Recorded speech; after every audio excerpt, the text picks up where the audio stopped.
हे बघा, मुळ्याची भाजी करायची आपल्याला, ठेसून मुळा करायची. तुम्ही नक्कीच करून बघा. चकल्या पडणार आहे म्हणजे ते ठेसायला सोपं जातात. ते बघा, माझा ना हाताचा अंदाज आहे, हाताने मीठ टाकते थोडं. या हिरवी मिरची, जिरे, लसूण हे पाट्यावर वाटून घेणार आहे. आता मिरची वाटून घेऊया.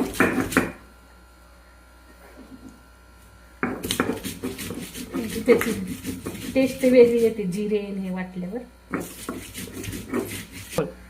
हे बघा, असा ठेसून घ्यायचा.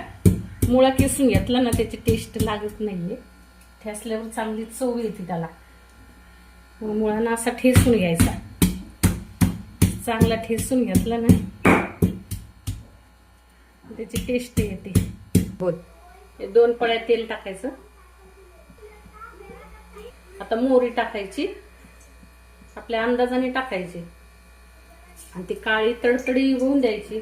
जरा असा मसाला टाकायचा, आपण वाटलेला मसाला आहे ना टाकायचा, तो टाकायचा.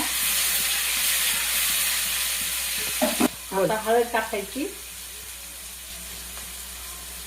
ही हळद टाकली.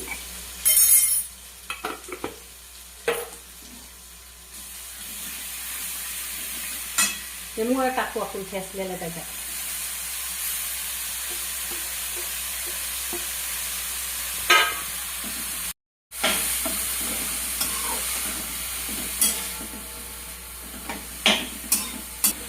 कोथिंबीर टाकते याच्यात थोडी वरून.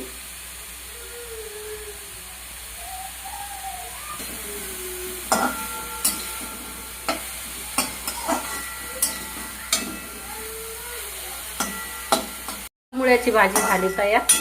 हे बघा, छान झाली.